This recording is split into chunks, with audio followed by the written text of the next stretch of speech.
गौतम बुद्ध का जन्म शाक्य गणराज्य की तत्कालीन राजधानी कपिलवस्तु के निकट लुम्बिनी वन में पिता राजा सुधोधन और माता माया देवी के घर हुआ था। कपिलवस्तु की महारानी महामाया देवी के अपने पीहर देवता जाते हुए रास्ते में प्रसव पीड़ा हुई और वहीं उन्होंने एक बालक को जन्म दिया। शिशु का नाम सिद्धार्थ रखा गया। गौतम गोत्र में जन्म लेने के कारण वे गौतम भी कहलाए। क्षत्रिय राजा सुधोधन उनके पिता थे। परंपरागत कथा के अनुसार सिद्धार्थ की माता का उनके जन्म के 7 दिन बाद निधन हो गया था। उनका पालन पोषण उनकी मौसी और सुधोधन की दूसरी रानी महाप्रजापति अर्थात गौतमी ने किया। शिशु का नाम सिद्धार्थ दिया गया, जिसका अर्थ है वे जो सिद्धि प्राप्ति के लिए जन्मा हो। जन्म समारोह के दौरान साधु दृष्टा आसित ने अपने पहाड़ के निवास से घोषणा की कि बच्चा या तो एक महान राजा या एक महान पवित्र पथ प्रदर्शक बनेगा। राजा सुधोधन ने जन्म के 5वें दिन एक नामकरण समारोह आयोजित किया और 8 ब्राह्मण विद्वानों को भविष्य पढ़ने के लिए आमंत्रित किया। सभी ने एक सी दोहरी भविष्यवाणी की कि बच्चा या तो एक महान राजा या एक महान पवित्र आदमी बनेगा। सिद्धार्थ का मन बचपन से ही करुणा और दया का स्रोत था। इसका परिचय उनके आरंभिक जीवन की घटनाओं से पता चलता है। घुड़दौड़ में जब घोड़े दौड़ते और उनके मुख से झाग निकलने लगता तो सिद्धार्थ उन्हें थका जानकर वहीं रोक देता और जीती हुई बाजी हार जाता। खेल में भी सिद्धार्थ को खुद हार जाना पसंद था, क्योंकि किसी को हराना और किसी का दुखी होना उससे नहीं देखा जाता था। सिद्धार्थ ने चचेरे भाई देवदत्त द्वारा तीर से घायल किए गए हंस की सहायता की और उसके प्राणों की रक्षा की। सिद्धार्थ ने गुरु विश्वामित्र के पास वेद और उपनिषद को तो पढ़ा ही, राजकाज और युद्ध विद्या की भी शिक्षा ली। कुश्ती, घुड़दौड़, तीर कमान, रथ हाँकने में कोई भी उसकी बराबरी नहीं कर पाता था। 16 साल की आयु में सिद्धार्थ का राजकुमारी यशोधरा के साथ विवाह हुआ। पिता द्वारा ऋतुओं के अनुरूप बनाई गई वैभवशाली और समस्त भोगों से युक्त महल में वे यशोधरा के साथ रहने लगे, जहां उनके पुत्र राहुल का जन्म हुआ। लेकिन विवाह के बाद उनका मन वैराग्य में चला गया और सम्यक सुख शांति के लिए उन्होंने अपने परिवार का त्याग कर दिया। राजा सुधोधन ने सिद्धार्थ के लिए भोग विलास का भरपूर प्रबंध कर दिया। 3 ऋतुओं के लायक 3 सुंदर महल बनवा दिए।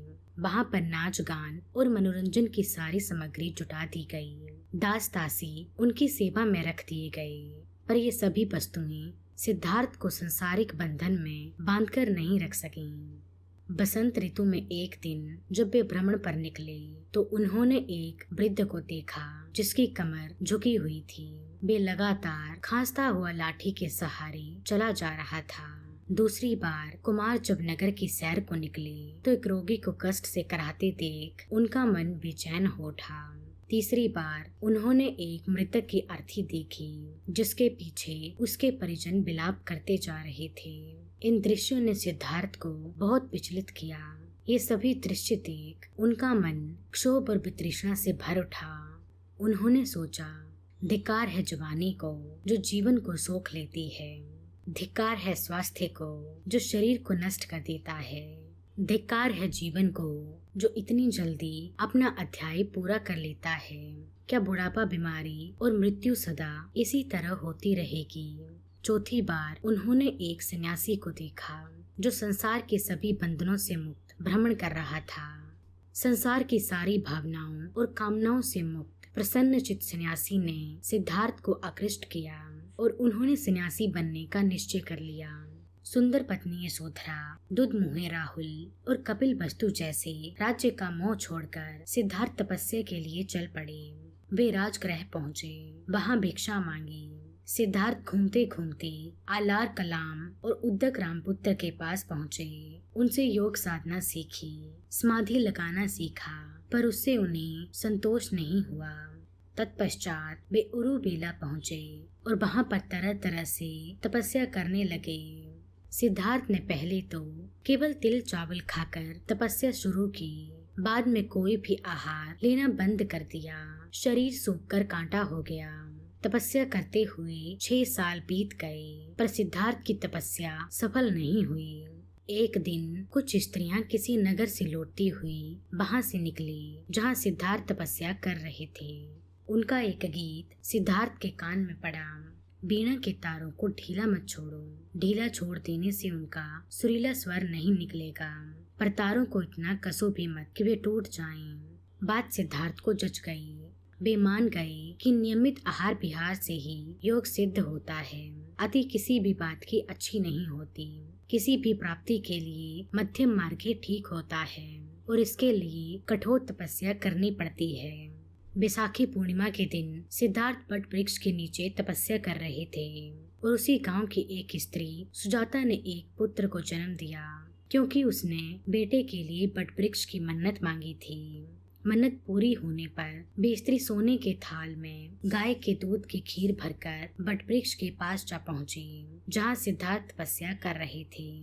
उस स्त्री को ऐसा लगा कि वृक्ष देवता ही मानो पूजा कर रहे हैं। सुजाता ने बड़े आदर से सिद्धार्थ को खीर भेंट की और कहा, जैसे मेरी मनोकामना पूरी हुई उसी तरह आपकी भी मनोकामना पूरी हो।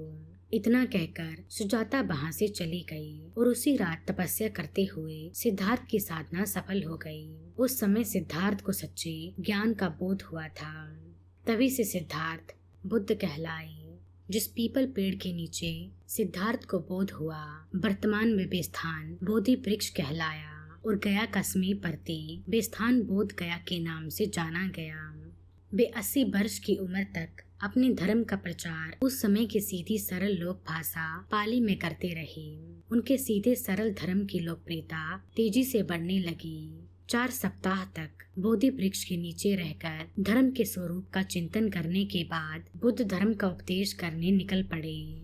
आषाढ़ की पूर्णिमा को वे काशी के पास मृगदाव अर्थात वर्तमान में सारनाथ पहुँचे। वहीं पर उन्होंने सर्वप्रथम धर्मोपदेश दिया और प्रथम 5 मित्रों को अपना अनुयायी बनाया और फिर उन्हें धर्म प्रचार करने के लिए भेज दिया। पाली सिद्धांत के महापरिनिर्वाण सूत के अनुसार 80 वर्ष की आयु में बुद्ध ने घोषणा की कि वे जल्द ही परिनिर्वाण के लिए रवाना होंगे। बुद्ध ने अपना आखिरी भोजन, जिसे उन्होंने कुंडा नामक लोहार से भेंट के रूप में प्राप्त किया था, उसे ग्रहण किया। तत्पश्चात वे गंभीर रूप से बीमार पड़ गए। तब बुद्ध ने अपने शिष्य आनंद को निर्देश दिया कि वे कुंडा को समझाए कि उसने कोई गलती नहीं की है। उन्होंने कहा कि ये भोजन अतुल्य है,